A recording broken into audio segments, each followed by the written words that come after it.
Serious. Redditors who were once homeless. What was the scariest and creepiest part about being out in the streets? The thought that someone would find your camp and ruin your crap was a real concern. Also, just finding somewhere to sleep that is secure. One morning, early, I was sleeping in an abandoned warehouse up a set of stairs nearly in the rafters and was woken by 4 raccoons like 4 feet from me eating my bag. Having to crap in the middle of the night is also awful. Being homeless is only scary for a couple days. There's depression and boredom that are your real enemies. Your body and mind go into a sort of hyper-survival mode and there is no room for fear. Story 2. I hate the dark. It's stupid, I know, but I always felt like something was coming for me. I always had to find a corner and hide from the other homeless. I don't know if I had to hide, but I was very young, and I'm a girl, and I'd had my head filled with how every unsupervised girl got essayed repeatedly. I thought I would literally be essayed to death if anyone found me. On the upshot, I rule at hide and seek, and I can almost sleep well outside of a corner. Story 3. I moved out at 15 and lived near Muskegon, Michigan. Tried to avoid it, but that's where possible jobs and rides were, so I went there to better myself. Was homeless for about a year and just couch surfed. Stayed with random people or just slept in abandoned buildings or parks. Scariest part was knowing that once the sun started going down, I had to lay low and find a place to crash for the night. Walking the streets of Muskegon after dark is effing awful, especially when you're young. People tried to rob me, take advantage of me, sell me drugs, which I took, then follow my whereabouts, and just chase me for fun. It was awful. I wouldn't even have anything on me except my clothes, and someone would come up with a gun or knife and tell me to give them everything I had. One time when I couldn't give a guy anything, he beat the crap out of me just for fun and cut my arm up bad. Worst time of my life. Story 4. I made a separate account because I don't want this associated with my regular one since I got my life back together. I used to sell services to random guys which helped me get out of being homeless after a few months. I'm not gay, but I was desperate to get out of my predicament and did what I had to do. I'm a pretty feminine looking man when I had long hair, and that attracted a lot of old men, lonely men, just randoms.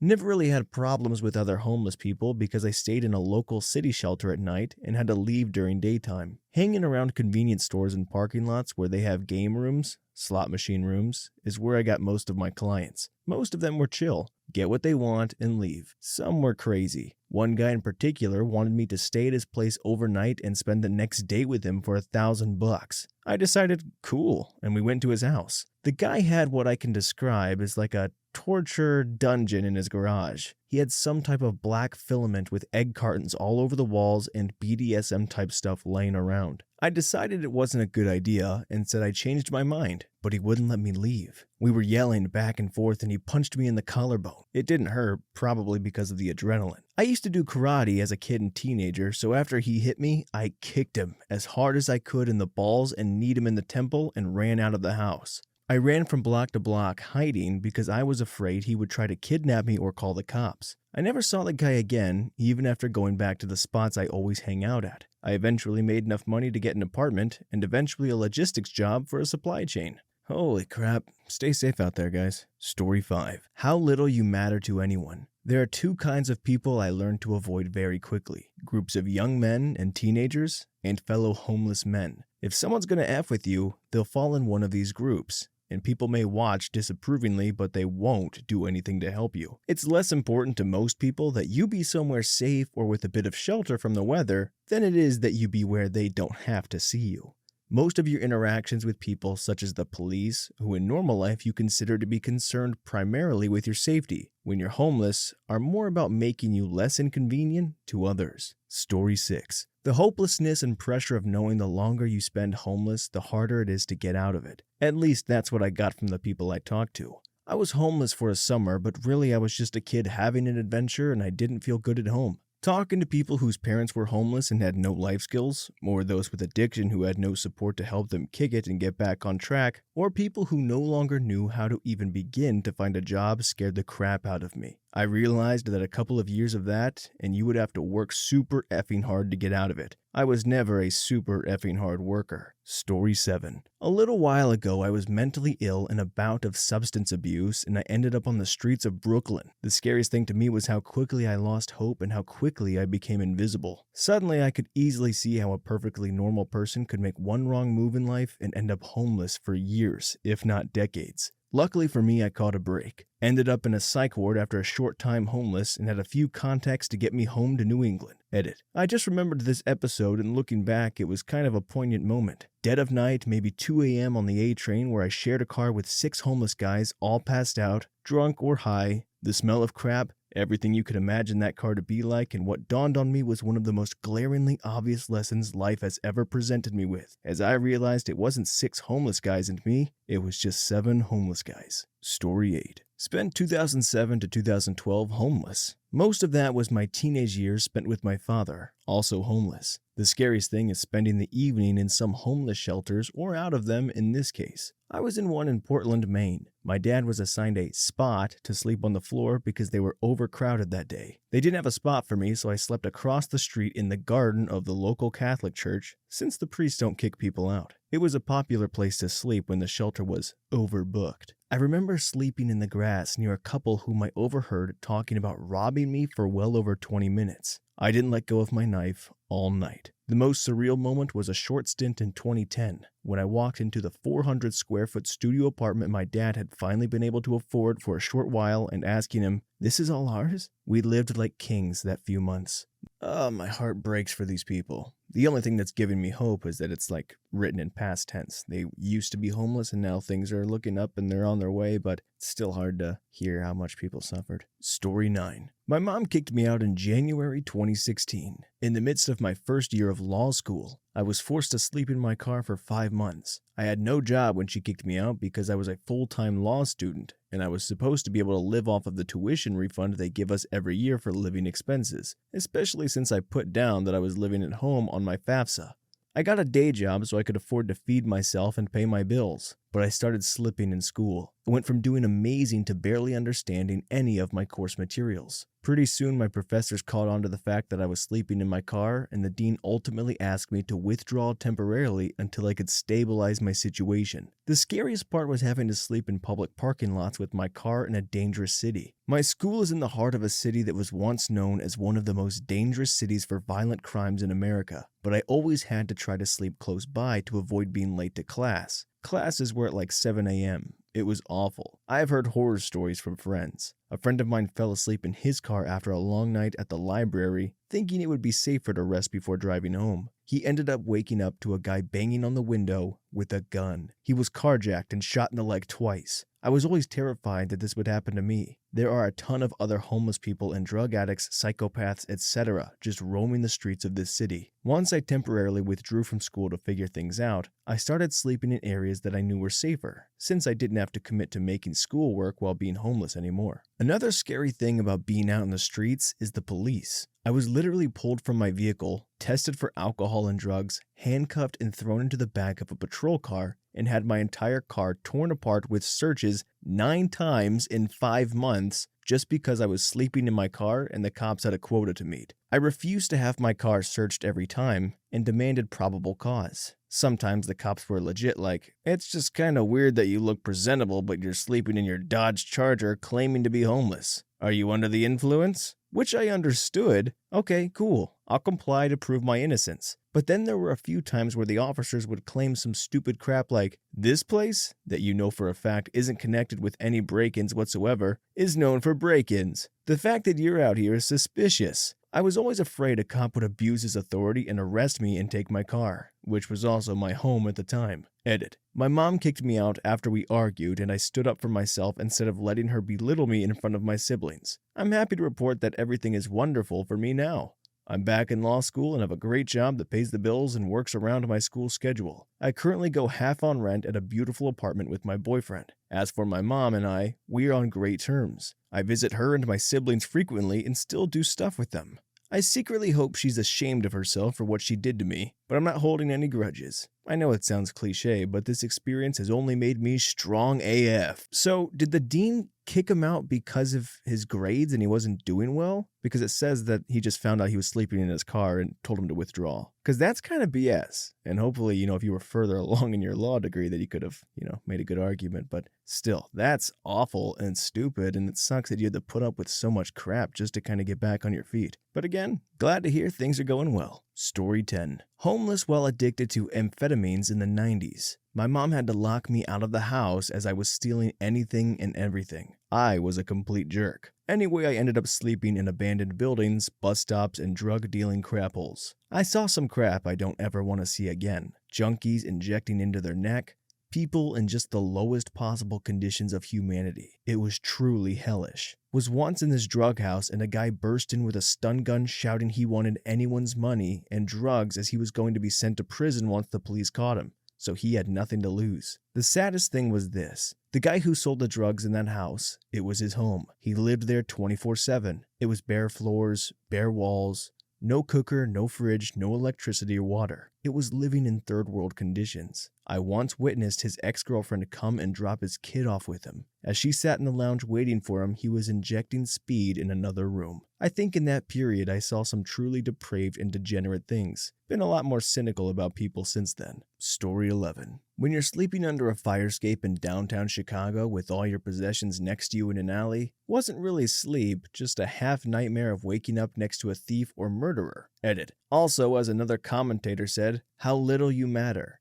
You'd think if you were homeless and hungry on the street, you're going to be saved by some stranger, or you think people will know about your situation and show sympathy. Nothing unusual. You're just another person walking to wherever you're going to go. Where are you going? You don't even know yourself. You're just another human being, except you don't have a place to put your tired body at night or somewhere to make your only meal of the day. How do you even go to a job interview when you shower at a gym and sleep on the side of a railroad track if a friend can't take you in? I had to do it. I didn't want to do it, and I wasn't effing special from anybody else. But I got myself clean, ironed my best one of my 2 shirts and made a pair of khakis I had in my backpack for a week, cleaned my shoes with my fingers, and went to the gosh dang office. And you know what sucks is it's hard to get yourself to a presentable state anyway and try and get a job. But I know a lot of people or a lot of employers that if you don't have a residence even, then they won't even take you on. And it just the idea of even knowing you're homeless and people just kind of shun and turn you away. So it's really a whole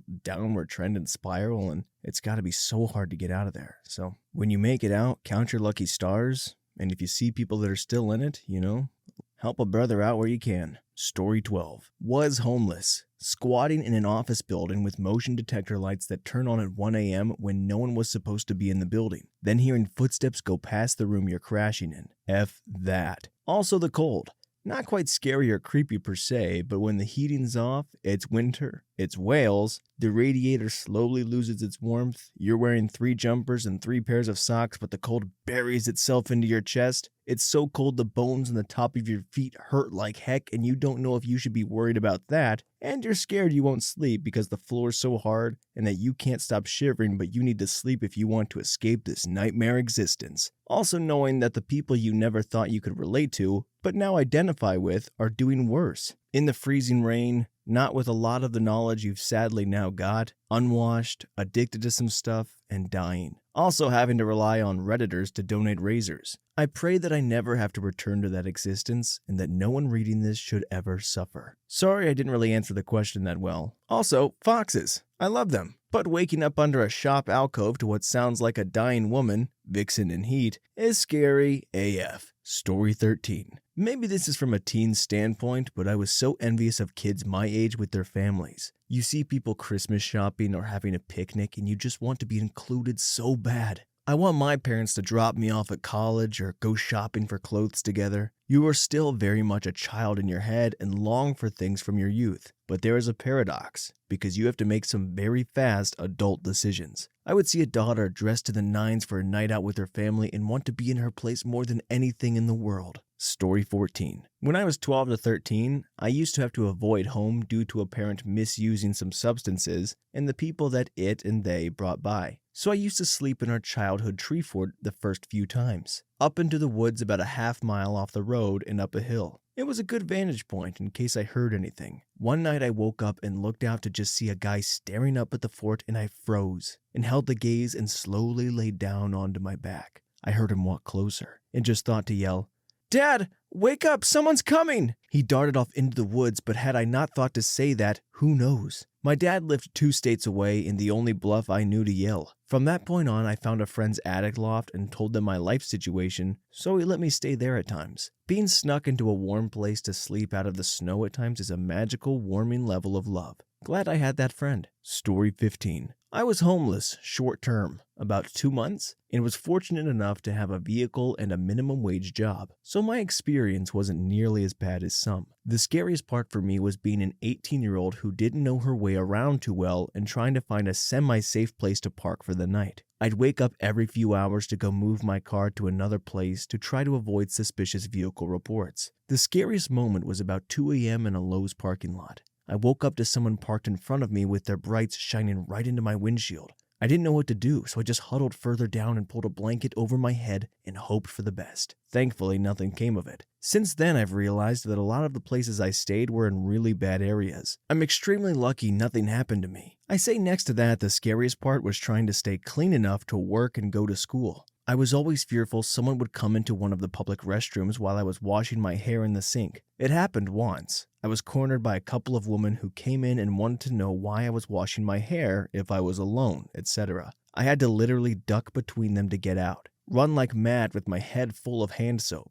I don't know if they were well-intentioned or not, but it was terrifying. Not good times. Story 16. Long story short, I was living in a house and was kicked out by the landlord with no notice. The scariest part about being homeless for me was having to give up my dog. He was my best friend, first pet, and only means of mental comfort. On top of it all, I had to give the shelter my last $100 as an abandonment fee because I wanted him to have a chance at finding a new home rather than dumping him off in the wild. I cried like a baby in front of everyone. Story 17. As a young woman, men offering to help and then realizing their intentions were actually sexual. Let's get you something to eat, some clean clothes, and go back to my place. And even creepier, men trying to buy me. Not just for a night, but like as a long-term deal. One guy just pulled out a roll of bills while I was sitting on the sidewalk and started at 500. Kept upping the number every time I said no. I ran once I realized he wasn't listening and possibly wasn't going to take no for an answer. I now carry cards for the local women's safe place and hand them out to women I see on the streets. I'm glad that's not my life anymore. Story 18. I think the scariest part is just the way you are viewed by society and family. This is a situation you created and must shoulder all the blame for. Empathy is hard to come by.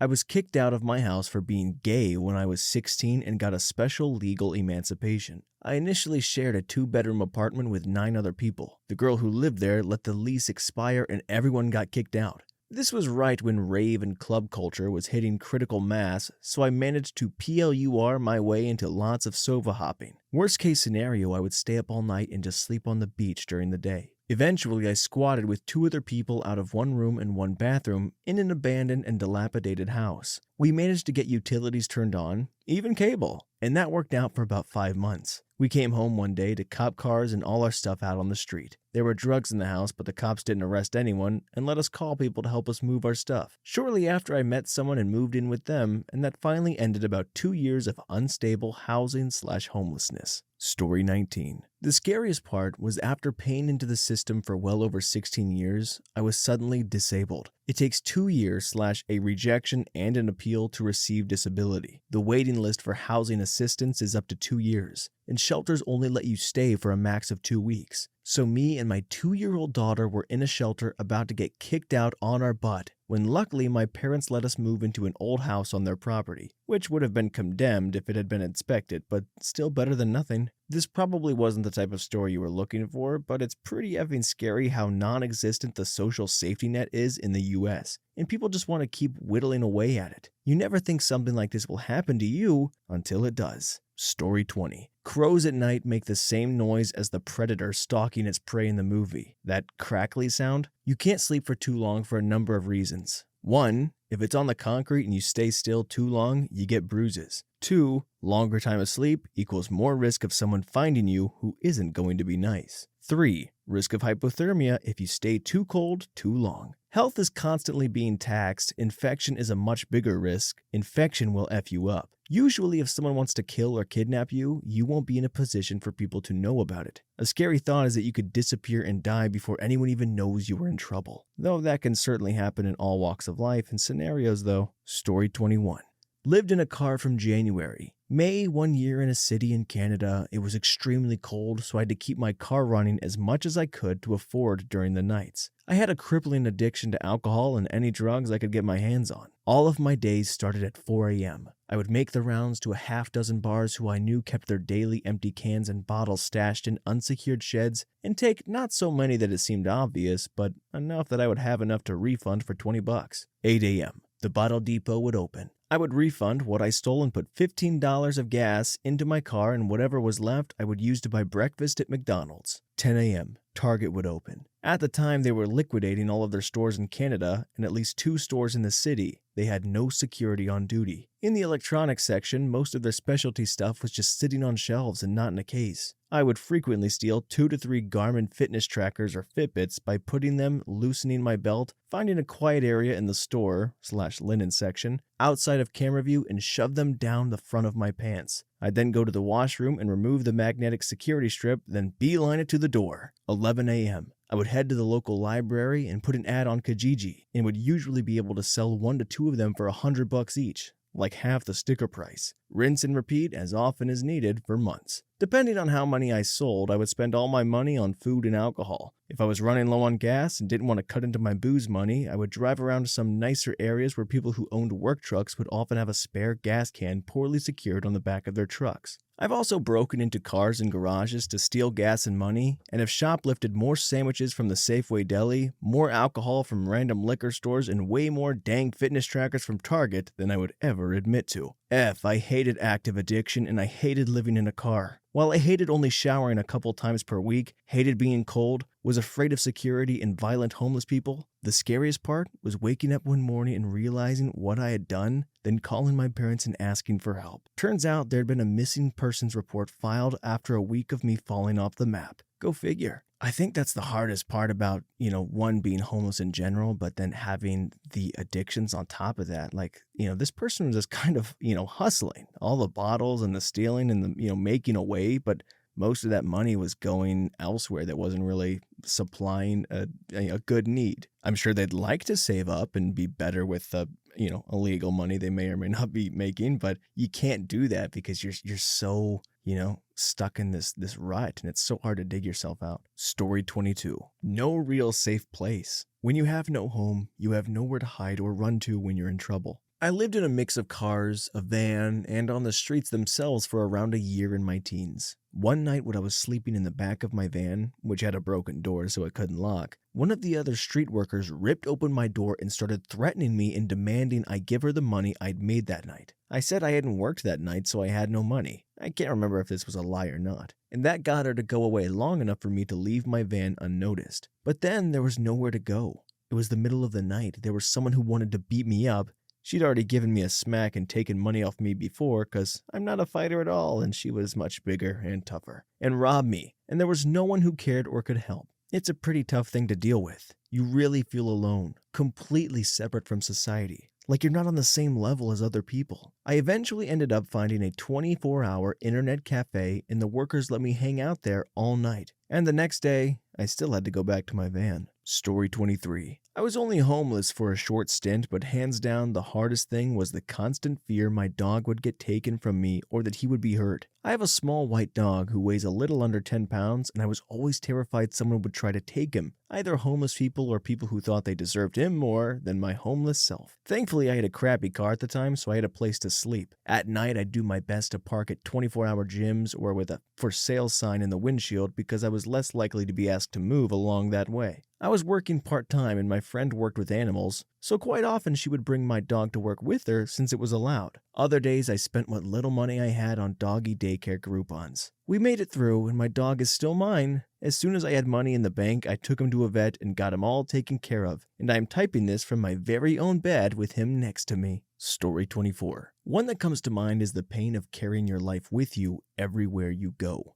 My experience is not the regular homeless experience, as I quickly got the chance to live in a shelter for the homeless. I was also lucky to have a suitcase to carry my stuff around. But imagine how heavy and tiring it is to constantly have to carry every single thing you own all day, every day. And the terror of being robbed of it was crushing. It also makes everything much slower and more difficult. Imagine having to walk back and forth to many administrations, to the charity to eat, then to a place to sleep, while carrying what amounts to a dead horse. It sucks the life out of you. Story 25. Once, whilst it was raining heavily, I took shelter under an entrance to a market, and it was a decent-sized area. It's now about 11 p.m. I decide to try and get a kip in me and lay down. It's a student night, so it's quite loud, but I soon dozed off. I was woken up by the sound of a lady no less than 10 feet away from me, squatting just flat out, taking a pee. Her friends just being drunk. I don't think she or they ever noticed me. I just kind of froze. Had that their vision is based on movement crap go through my head. Story 26. The scariest part was the constant threat of SA. Constant. I was able to get away from the streets fairly unscathed, but I was a young 16-year-old woman scraping by on sofas, empty houses, and on the odd rooftop. Safer than alleys, people don't often check up there, but then you're stuck when crap goes south. The threat of SA was constant and very real, not just on the streets but in squats and, of course, from couch surfing hosts. I probably don't need to relate the sexual violence stats for Indigenous women, but it's shocking. The cops were equally dangerous for the same reasons. Likewise, group homes. I was briefly in a group home for homeless teens, but it was way too dangerous. It wasn't gender segregated, so I went back to homelessness. Today, I've got a degree, working entry level in my field before even finishing my post-grad, and have an idyllic domestic life with my amazing partner, our pup, and an amazing wee toddler. Fought tooth and nail to get here, though. Story 27. You can be in the process of dying, breathing your last breaths on your cardboard mattress, and no one will notice as they walk right on by you. I saw that happen to an older gentleman who was also homeless. The scariest and most depressing thing in the world is being ignored when you need it most. Having people shy away from you when you're trying to ask for help. And you know they have their reasons. There are fakers out there and those who prey on generosity. But there are those whose luck has run out and the only way out is for someone else to stick their neck out for them. To this day, every bone in my body aches when I see someone homeless. But you can't help them all. You don't always have cash on you, you don't always have food on you, and by the time you are back with something, they are gone with no sign of which way they went. So, not only are you invisible to most, but the portion that does see you has to see you when they can help you because they might only see you once. Story 28. My brief stint as a homeless person wasn't as dramatic as many others here, but I wanted to share anyway. I was homeless while I was in college for about 2 months. I thought I had secured a sublet for an apartment and it fell through last minute and I couldn't find anything else I could afford. My family was pretty far away, but I had a car to live out of. I was working full-time and was a full-time student. I stayed pretty busy, so it wasn't too horrible. I could shower at the gym on campus and work out there, and I worked as a manager of a fast food restaurant, so I got 1 free meal a day to eat. The scariest thing for me was the night and dark. I had to park in an area where I wouldn't get ticketed and tried to find one where my vehicle would be kind of inconspicuous. The best place I found was this lot down by the river that runs through my city. There are always a few cars there. I would lock my doors and lower the seats down in my car, a small compact car, and sleep half in the trunk, half in the back seat. Sometimes I would hear people talking as they walked by. I would always brace myself and make sure there wasn't any glow visible from my cell phone to draw attention to me. I'm a short, small-framed, slightly better than average-looking woman. If someone wanted to do something to hurt me or assault me,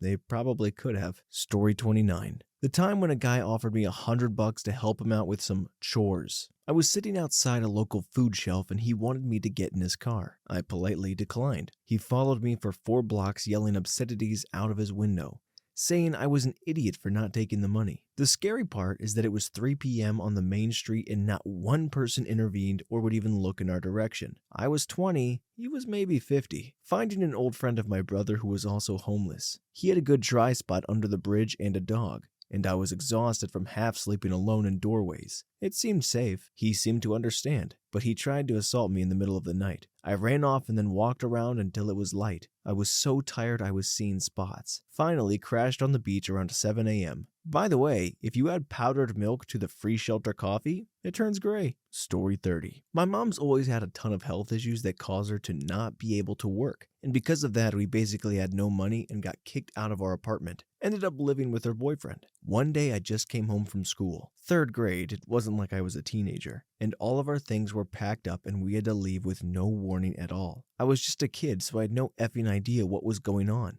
I also, around that time, had started to develop anxiety, which was one of my mom's many health issues. I've inherited most of them, thank goodness, right? And that effed me up bad. Everything everywhere was terrifying. Not only because I was a homeless third grade kid, but also because I was a homeless third grade kid who had anxiety. And it sucked because my mom did too. So seeing her be so nervous while reassuring me didn't help. We were homeless for a little over a year. Luckily, only spent about a month outside and in and out of cockroach-infested motels, because we had some family to go to. Story 31. Overpasses at the top are good places to sleep. Get some earplugs, take a blanket and roll it up long ways and put it against your side as a barrier to stop you from rolling off.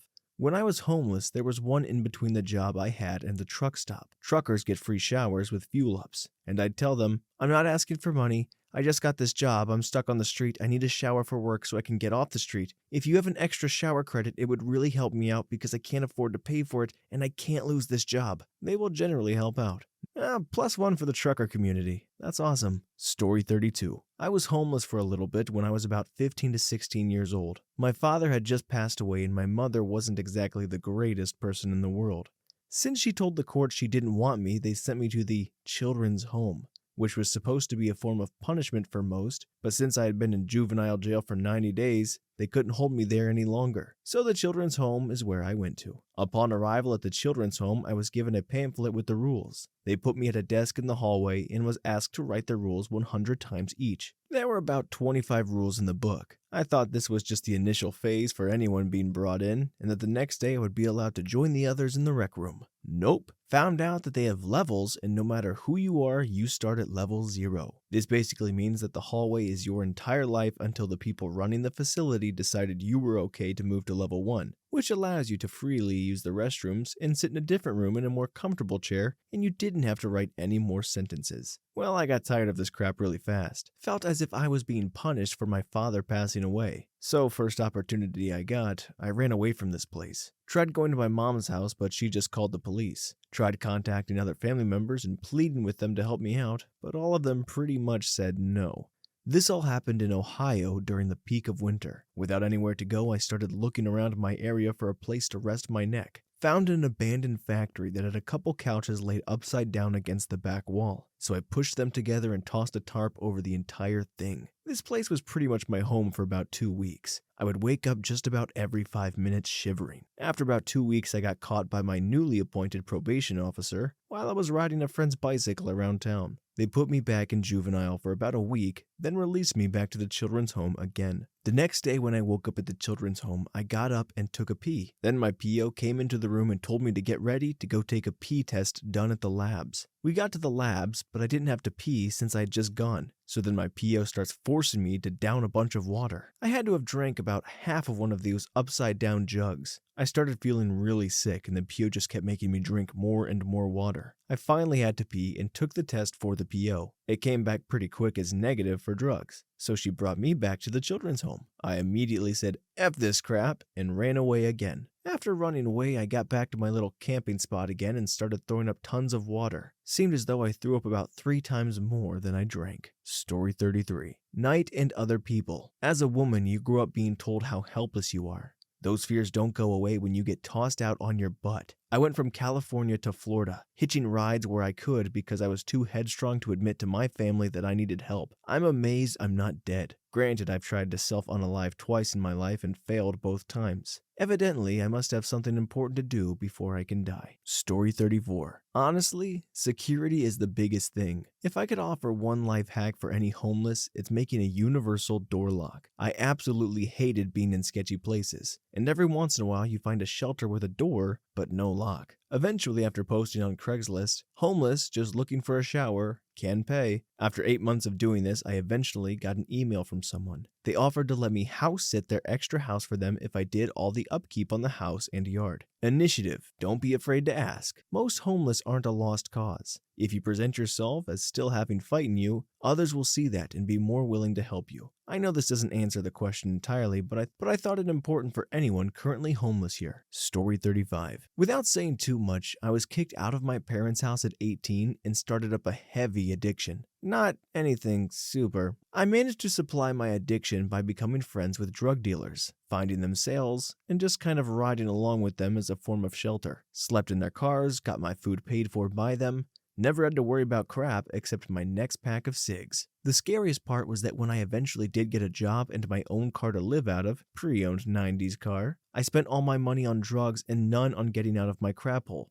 I had already become so accustomed to the lifestyle that I was more comfortable being high in my car than in a bed. What got me out of it was my ex-boyfriend became extremely concerned with my lifestyle, dragged me off the streets, made me get good with my parents, helped me get off my addiction, and get my own place. He then got me pregnant and started cheating on me, but I digress. I am now 13 months sober with a beautiful son, and every time I see a homeless person, I always throw them $5 and a sandwich if I can. The crap humbles you. You were considered literal scum of the earth, and sometimes you are. Really puts things in perspective. So the ex-boyfriend, ended up being a douche in the end, kind of, but not kind of. He cheated on you after getting you pregnant and then bailed. But, he had a good, little run there in the beginning where he did a lot to try and make sure that he was, taken care of. That sounds like genuine, love and concern. I guess that makes it suck even more when he cheated on you. But you know what? Like you said, we digress. It's really good that things are going well. Story 36. I wasn't what most people think of when they think of a homeless guy, but I did live out of an old SUV for a while. Pretty much nothing I saw as a hobo freaked me out that badly, but the one thing that led to some uneasy nights was the fact that anybody could walk up to my truck as I was sleeping and just watch me. The windows were tinted, but all you had to do was cup your hands over the glass and you could look right in. That fact, coupled with the fact that the cargo hatch didn't exactly lock, led me to sleeping with a rather large knife.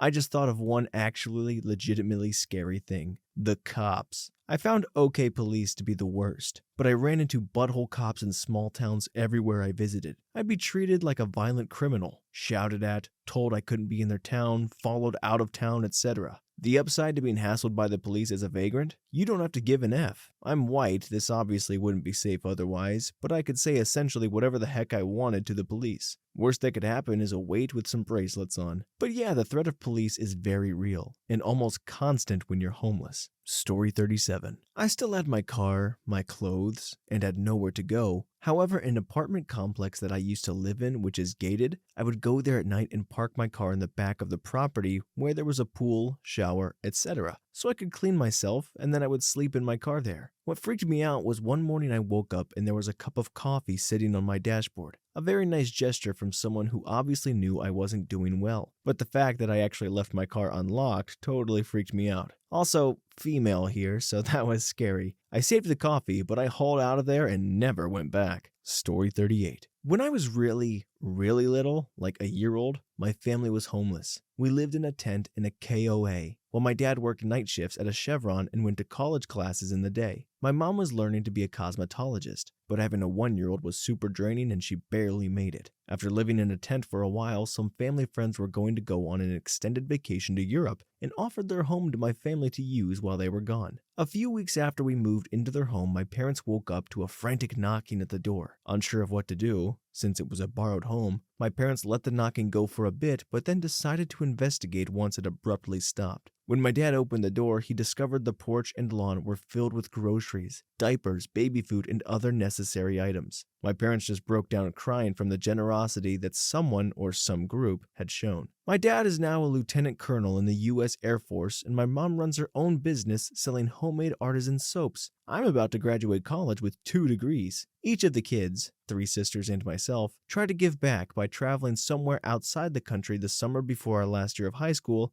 and doing humanitarian work. I went to Brazil to build houses for the homeless. One sister went to India, a leper colony, and another sister is in the Dominican Republic right now. Talk about a turnaround. Holy smokes. I mean, look, they were trying their best, but sometimes all it really takes is a kickstart of generosity and good faith. They had good friends and good people surrounding them. That's awesome. Story 39. Buddy of mine lives out in LA and told me he was going through a bad part of town late one night when 2 guys pinned down this homeless guy and stuck him in the arm with what was presumably a homemade drug of some sort, probably testing to see if it's safe to sell on the street. The harsh reality is that if some homeless guy shows up dead in an alley from a drug OD, no one bats an eye because he was probably just an addict. Never thought that stuff like that happened until I heard this story. I also didn't know stuff like this was going down. Does everybody know about this stuff, or am I just innocent and ignorant to the rest of the world? I want to see if I can do more good. Story 40. The first time I was homeless, I lived in my car at a boat landing. I slept with windows down and weapons in both hands. Nothing happened to me. I was mostly afraid of SA.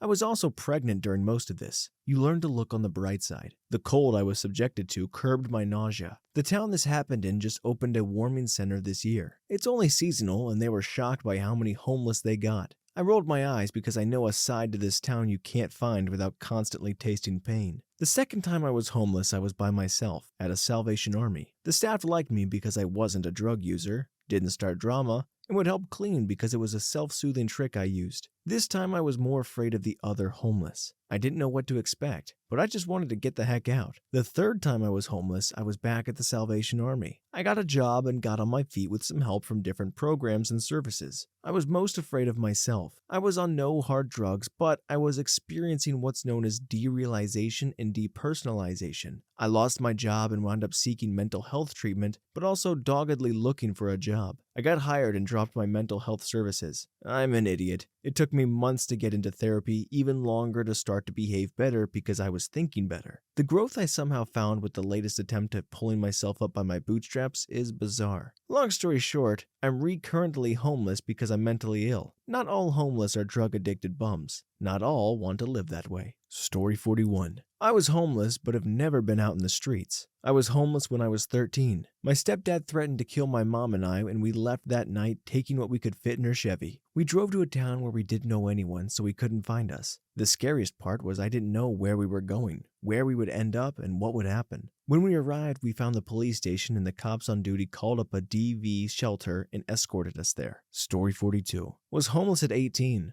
Roughest part was being found. I was camped under a bridge in a gated area. The area was designed as a storage area for construction equipment. I had holed up there for 4 months with no issue. One morning, a couple of kids from the local high school found my spot and while I was sleeping, made an attempt to steal my bag. It had some basic stuff. I woke and scattered to grab my stuff. They took off fast. That night, cops came by and told me to go home. I'm too young to be homeless. The cops were kind but stern. It was the kids that were a-holes. Today I live in my car, and being in SoCal, the heat is a big deal. Trying to sleep in a car that is around 90 degrees is difficult. Not wanting to keep windows open so people can't steal my stuff. I have a job and am working hard to get out of my situation. Story 43. For a good 3 months, I was on the verge of homelessness. I was lucky enough to have a best friend that would not allow it to happen. Without her, I would have been living on the streets. It was the most terrifying time of my life, and I was the most depressed I'd ever been. It took me a year to build myself back up on a ton of couch surfing till I found a steady place to live. I now live in an apartment that I paid for. My cousin was homeless due to alcoholism. He became friends with others who were homeless. They would panhandle together to get enough for a motel, cigarettes, and booze. He had tried some hard drugs while on the streets because he was told it would help him not feel cold at night. He would get beat up a lot due to being very mouthy. One person left him on the tracks to be hit by our local commuter trains. Had someone not found him and moved him, he would be dead. One night my mom found him, bought him food and cigarettes. He cried to her that he was scared of the winter because he knew he wouldn't survive. She begged him to turn himself in so he could get sober in jail and start fresh when he got out. He had many warrants that would put him in jail for 5 months or so. He turned himself in, got sober, and turned his life completely around. I was, and am, proud of him. Story 44. Once I was heading to my tent in the woods at night, and as I was walking, I realized something was crunching the leaves next to me. I froze, and it stopped. It was too dark to see anything, so I began walking again, and the sound started. I stopped again, and it stopped too. Crap. I began walking again, and it was walking beside me. I couldn't see anything, and I thought, why would an animal walk alongside me like this? I was creeped out, but figured it was just a curious animal. You figured it was a curious animal, or you found out it was a curious animal? Because it sounds like someone might have been following you. Or if it was an animal that would follow you like that, it probably was pretty dangerous. Story 45. For me, it was the impact it had on my physical health. I was smoking and popping ecstasy the whole time, so my priorities were pretty skewed. I developed horrible foot fungus, pimples, and nervous tics and sores from constantly picking at my skin. Google meth mites. I was unable to stay warm in the winter or cool in the summer. Add withdrawal to that when I couldn't afford to get high, and it was a recipe for some tough times. I did it to myself though. Story 46. My mom and I were homeless for about 3 months when I was a kid. She wrote a lot of hot checks for hotel rooms, gas money to drive me around in the car on days I wasn't in school, I was a sick kid, so this was pretty often, and did pretty much whatever she could to make sure I had food in my stomach and a roof over my head. Eventually, we managed to get a crappy apartment and hopped from one to another until I turned 19 and suddenly had to move out. A story for a different day. Watching how badly it affected my mom, who was the hardest working woman I've ever met, scared the crap out of me. Having to go to school and listen to kids talk about new toys or vacations or whatever was hard when I was just worried that my mom may not even be there to pick me up at the end of the day. But she always was. Considering how mentally ill she was, it made me love her more in a child's way, completely and unconditionally. Remembering those days and how terrified I was that we were going to have to go back to one of the many shelters or worse, back to my dad, who had dropped us off in a McDonald's parking lot a few towns over when I was 7, makes me so grateful to be in the crappy college apartment with my best friend. I'm grateful that I can afford food and water and electricity and a roof over my head and everything that, without my mom, I would have gone without. Story 47. Sleeping was always my biggest problem when I was homeless. I come from a pretty rough part of Northern California and was homeless a few times as a teenager. Finding a safe spot to sleep and actually trying to sleep were some of the most nerve-wracking times in my life. Knowing that anybody can walk up on you and do God knows what while you're unconscious is scary. Doing it in Stockton, of all places, is sheer terror. I'm not sure if anybody will read this, but I also feel like sharing something that I think about on a daily basis. Hopefully it will be cathartic for me. The first time I got kicked out by my mom, I had nothing. She took my wallet and phone and tried to take the jacket I was wearing, but she couldn't. It was also January and a very cold and rainy winter. About 3 days in, I was wandering the streets and couldn't find a couch to sleep on, so I had to stay outside. I went to a park I was familiar with and found a good spot to sleep. A few hours later, I woke up shivering and it was cold. Like, I absolutely love cold weather, but I have never been cold like that before. I knew I had to find a spot that wasn't so exposed to the wind and fog, so I started looking around, only to have the skies open up and start pouring rain on me. I walked for a couple hours looking for an awning or some sort of shelter and couldn't find crap. I got to the point where my body just wouldn't work before. I'd always been able to just power through everything before and block out the pain, fatigue, whatever. Not this time. I felt like I was effing dying. At that point, I had no sleep, food, and very little water for 3 days. In a last-ditch effort, I walked across town, having to sit on the wet sidewalk every 5 minutes to catch my breath and regain my balance, to knock on my ex's window to see if I could sleep on her porch. Unsurprisingly, she told me to F off when I got there,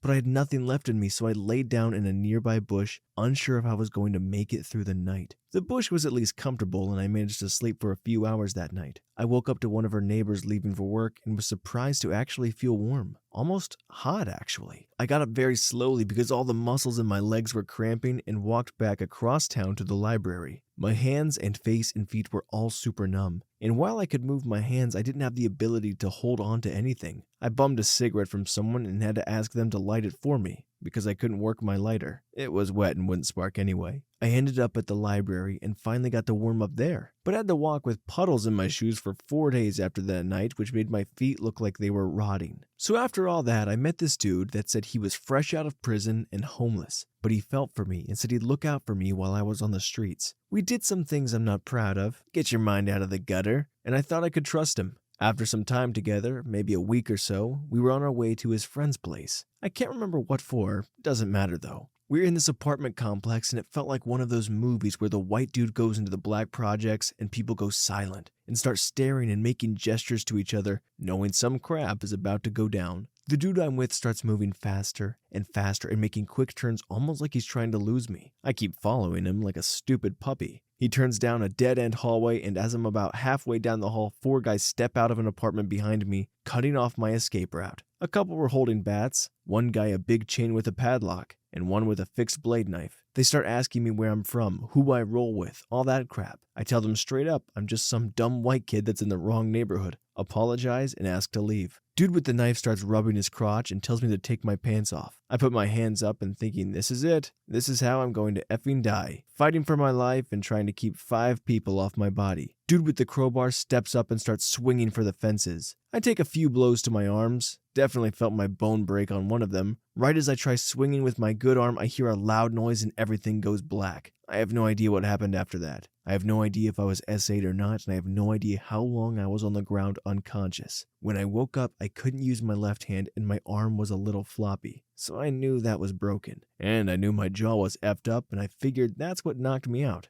My entire body hurt, Every step I took made me want to throw up. I had blood all over me, and I was disoriented from being unconscious and in an unfamiliar place. I found my way back out to the streets and just laid down on the sidewalk, figuring someone would find me and either get help or decide to finish me off. I was okay with either one. People walked by and even stepped over me. It wasn't until a cop rolled down that street that someone finally helped me. I wouldn't tell the police anything about what happened. I didn't want to be a witness and have to go to court. I've actually never told anybody the truth about how I was beaten, and I probably never will. I have gone and had an STD test just in case something happened that I don't know about, and I picked something up from it. Getting the clean test result was an amazing feeling. I wish I could end this story on a happier note, but things haven't gotten entirely better for me since then. I have a roof over my head, a woman that I'm in love with, a kid on the way, and some days really are great. But that night effed me up more than I care to admit. I have a lot of trouble relating with people. I have a really hard time getting close and trusting anybody, even if they've never given me a reason to think poorly of them. I also can't sleep without smoking weed or using some sort of drug to make me sleep. And when I do sleep, I have bad nightmares. I wish I could just get over it and move on with my life, but something inside me just won't let me. I have trouble keeping a job, which F's up my financial situation, and I'm constantly worried about being homeless again. If it happens, I'll just effing unalive myself. Story 48. Currently homeless. I think for me it's what everyone here is saying, which is sleepy time stuff. I've been robbed at knife point a couple of times, and if you meet a cop that doesn't like you, God have mercy on your soul. Also, angry property owners with guns. Luckily, I carry weapons these days, and I feel a lot safer. Last instance, I was able to leverage a bad situation because I was armed, but the slightest noise will wake you up out of paranoia. You're just waiting for something to go down. Getting pure sleep is one of the biggest challenges for the homeless, no doubt, as well as the feeling of being wrong for being homeless. I guess that's really dreadful too, but I don't suffer from shame so much anymore now that I'm wiser about the way the world is. Story 49. For me, it was finding out who really cared about me. Not very many, including 99% of my family. That hurt. I lost my house a few years ago. It was not quite a year after my ex decided not to come home ever again after a night of partying with her friend. I had an 8 and 10-year-old and was suddenly the only parent in the home. It was extremely hard to work and find daycare. I did the country stuff, but there were waiting periods and nothing worked out. I lost my house. Now I'm homeless in Minnesota and it's November 1st. All I have to my name is my house packed in a storage garage, my beater standard cab truck, 2 dogs, and my 2 kids. We never had to sleep in the truck, thank God. None of my family would allow us to stay with them for a few weeks till I figured something out. I wasn't completely broke, but didn't have enough money to get a place, and because of how much it cost to be homeless, I could never save enough to get a place either. We spent almost every night at a casino hotel because the rooms were so cheap. If you ever want to feel like a piece of crap, just leave a casino hotel at 6 a.m. with your children with their backpacks on and bring them to the hour drive to school. The looks I got every morning haunt me to this day. I spent the entire winter like that, jumping from the casino hotel to my sister-in-law's couch, all the while driving my kids to their same school, which was an hour away,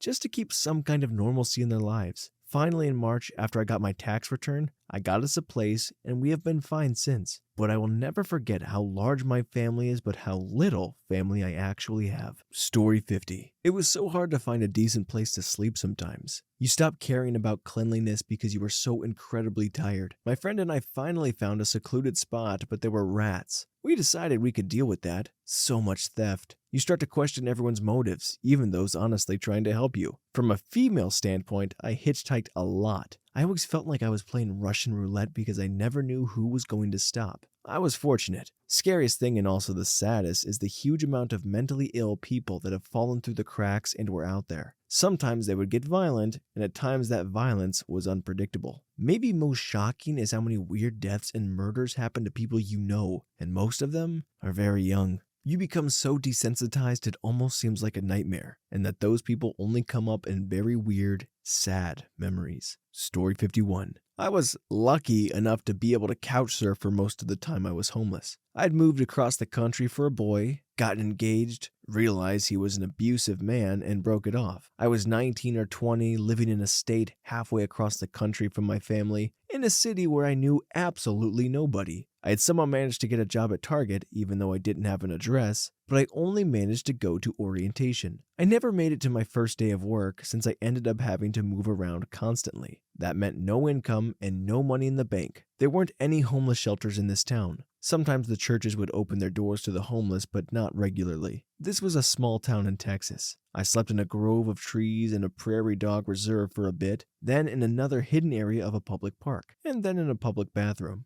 It was terrifying to know that if anything happened to me, nobody would know, and nobody would care. During the day, people ignored you. At night, I just tried to stay hidden so nobody would find me. I did end up couch surfing for most of the time. The first place I stayed was in the barracks room on an Air Force base. I was basically forced to sleep with the guy so I could stay there for the night. But hey, he bought me food in the morning, so there's that. The second guy I crashed with was awful. It was him and his roommate, both military guys. Their apartment was absolutely disgusting. Trash piled everywhere, bugs, they never flushed the toilet. I felt dirty there, and I'd been sleeping on the streets. I stayed there for a few days and ended up being forced to have relations with him too. That just seemed to be the way of life from what I heard from other girls on the street. You want a place to stay? You have to put out. But not everything was bad. There were quite a few people who were nice and helped me out. A guy gave me a ride for free to a town an hour and a half away. Another guy let me live in his apartment for a month, since he didn't need it. He had been in the police academy and wanted to live nearby, but he just finished and was moving back to his actual house. Another guy gave me a ride to another town for free. People gave me food and toiletries sometimes. Thankfully, I'm no longer in that situation.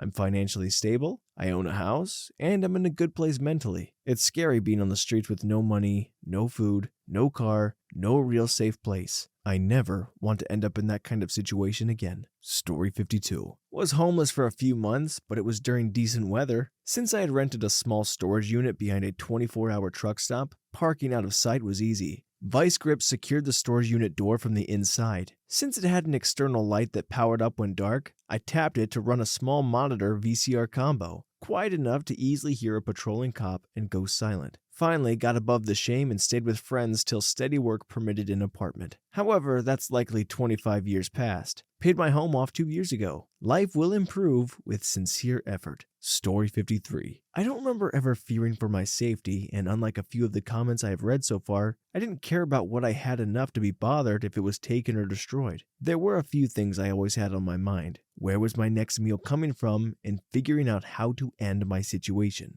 The creepiest part was how little people cared or seemed to notice that I was bad off. The one guy who actually noticed was a guy I didn't like particularly much, and who didn't like me either. I ran into him and he was like, "Geez, man, I feel like I should give you money for a haircut or something." At which point I realized that my hair was a problem. He didn't actually give me money, but honestly, that moment where somebody looked at me and saw the person I was instead of who I'd become meant a lot. I'm all freaking choked up thinking about it. That's kind of sweet in an old, insulting way. Story 54. Not really an answer, but more of a question to homeless people. How do you feel about conversation with strangers? Many times I've come across a homeless person. I'm born and raised in Chicago, so there's a lot, and just sat and chilled with them. I'll make conversation, ask what's going on with them currently, smoke a few squares, my treat, and I've always wondered if I was being a bother and the person just didn't want to say anything. I usually don't have any spare money whatsoever, so I feel like the least I can do is offer a few cigarettes in conversation. It's also enjoyable as F to me because some of them are some of the realest people I've ever met. Story 55. When I was homeless, I was fortunate enough to stay in a neighbor's garage for a while since she let other homeless people stay with her. The other family that was with her was a man, woman, and their 2 daughters. The daughters were sweethearts. The mom was nice too, but would have bad days where she'd be stressed out. All of this was sourced from the father, who was a drug user. We occasionally found glass pipes around the house. I remember one day when the owner of the home told me that the father thought I was making moves on his wife and didn't like that. I used to stay awake worried that he'd come for me so I couldn't sleep. One day I woke up early around 5 a.m. and he was burning pictures of his daughters in the yard. I didn't want to ask him what was going on, but he saw me watching for a moment and came at me. So I locked myself in the garage for the entire day until my phone died and I couldn't communicate anymore. I guess my story is like everyone else's. You worry about what other people in your situation are capable of, and if one day they'll harm you, at worst, kill you. Story 56. I was never on the streets homeless, but I'll take a crack at it. Other shelter people. 90% of homeless are just people who are down on their luck. alcoholics, or kids who got kicked out of the house, my situation, and things like that. Occasionally, however, you'll get some really effed up people. At one point, I was attacked by a guy because I asked if he was going to eat the rest of the potatoes from the communal dish. Since he was standing over it, I was waiting to eat. He began screaming at me for stealing his food when I had only asked as a courtesy to not take the food from under his nose, even though he was clearly not taking it. You have to live in an environment with a bunch of addicts and insane.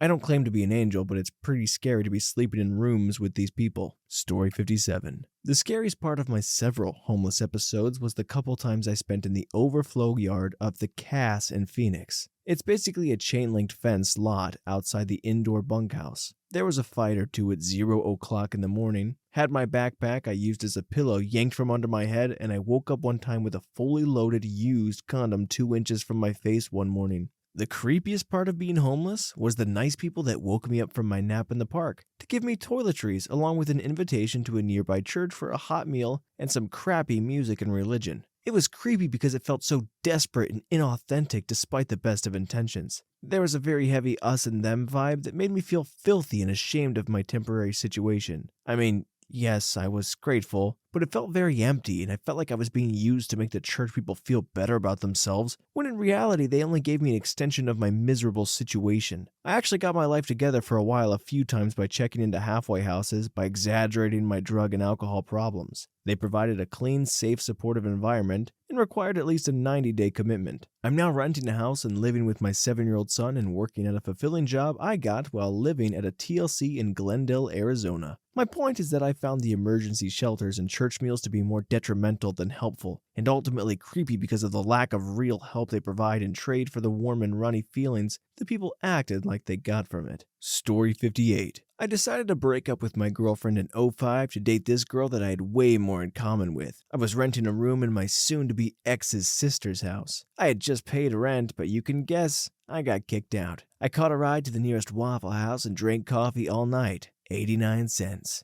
Thinking about my poor planning skills, I had no money, was waiting on my first GI Bill check, and no place to go. The waitress was a really nice lady and asked me if I needed a lift somewhere. After thinking on it, I settled on the university I was attending. The next night was my first night sleeping on a park bench. My biggest fear was not getting food or freezing to death. It was September and October. My girlfriend helped me until I fixed things with the VA and started receiving my checks about 2 months later. The first check? Engagement ring. We have now been married over 11 years, have 4 kids, and are talking about a 5th. Story 59. The scariest part is when I got away from it and realized how much it had changed me. I went from pretty well off to homeless in the blink of an eye. I've never been able to really feel at home in any socioeconomic class since then. I obviously have no desire to become homeless again, but at the same time I find it really hard to take how pampered most people in our culture are. Hearing people whine about missing a meal, unable to cope with the realities of death, turning into pathetic heaps when they get a minor cold, and most annoying of all, how they all look down on people far stronger than them.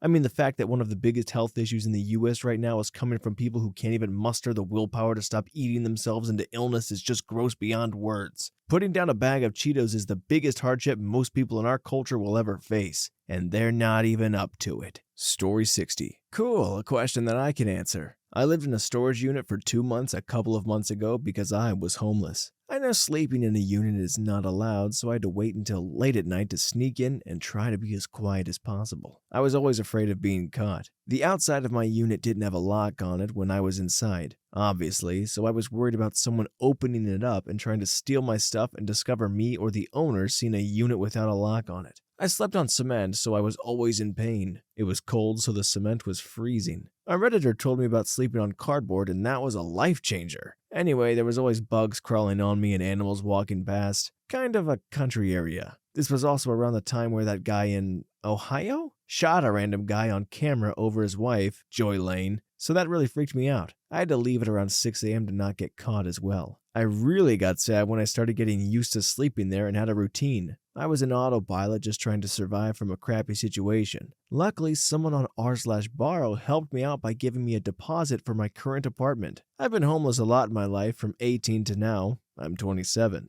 It really sucks, but this time was the worst because I didn't have a car. I'm trying to get my life back in order now. It sounds like if you can afford it, like you don't have enough for an apartment, like the storage units can be pretty clutch. I mean, they definitely come with their woes and their challenges, but some of them I've seen have the electricity and they have an indoor bathroom. Like, if you can just kind of sneak around and slowly accumulate some sort of comfort, it helps a lot. Obviously, easier said than done. Story 61. My best friend and I decided we were tired of the dullness of Central California, so we hopped in my outdated, unregistered sedan and headed as far up north as the $600 in our pockets combined would get us. We didn't care that we had no plans as to what we were going to do with our lives and just drove. It was a 2-month-long road trip up the West Coast, and it was the best and worst time of our lives. Lucky for us, we at least had a car to sleep in. The best advice I can give someone in a situation like ours is to scope out all the 24-hour department stores in your area that have decently sized parking lots. They're usually moderately lit at night, and there's always a few cars around you, so you're not as prone to getting targeted by security or assailants. That's honestly the scariest part in my opinion. The vulnerability that nightfall brings. Story 62.